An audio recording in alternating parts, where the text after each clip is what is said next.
Улаанбархан хүчний дэгдэлт Монгол улсад 351 дахь өдрөө үргэлжилж байна. За өнөөдрийн байдлаар эмнэлэгт 58 өвчтөн эмчлүүлж батлагдсан тохиолдол 23 боллоо. Батлагдсан тохиолдлын тоо 14075 болж үүний 5192 нь 10-аас 14 насныхаа эзэлж байна. Тиймээс энэ насныханд энэ сараас нэмэлт дархлаажуулалт эхэлсэн байна.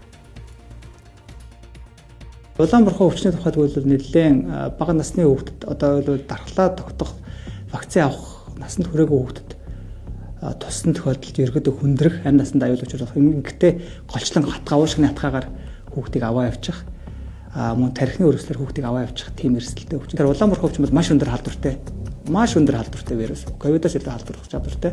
Дунджаар нэг халдвартай 12-аас 18 хүнд халдвар тарах чадвартай байдаг юм байгаа. Тийм учраас энэ халдвартай вирусээс хамгаалахын тулд хүн амын 95-аас дээш хувь нь дархлаатай барьж авах шаардлагатай байдаг байхгүй.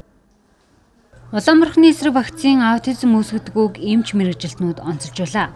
10-аас 15 насныхын энэ өвчнөр өвдөх нь нэмэгдэж байгаа тул ийм хүн нэмэлт дархлаажуулалтыг эхлүүлжээ.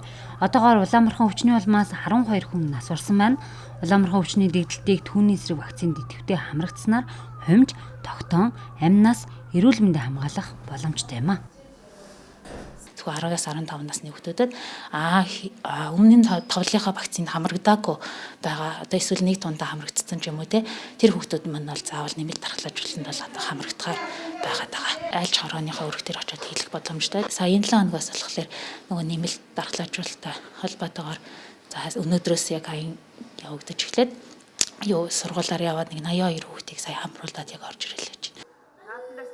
Манай улс бүгд найрамдах энэтхэг улсын Серум институтад үйлдвэрлэсэн улаанбархан улаанууд өвчний эсрэг вакциныг тавлалт болон нэмэлт дархлаажуулалтад ашиглаж байна. Энэ вакциныг Нэгдсэн үндэсний байгууллагын хүүхдийн сангийн вакцины ханган нийлүүлэх төв байгууллагаар дамжуулан худалдан авсан. За тус төв нь дэлхийн 140 гаруй улсын тавлалт дархлаажуулалтын вакцины худалдаа авалт түгээлтийг хариуцсан ажилладаг юм байна.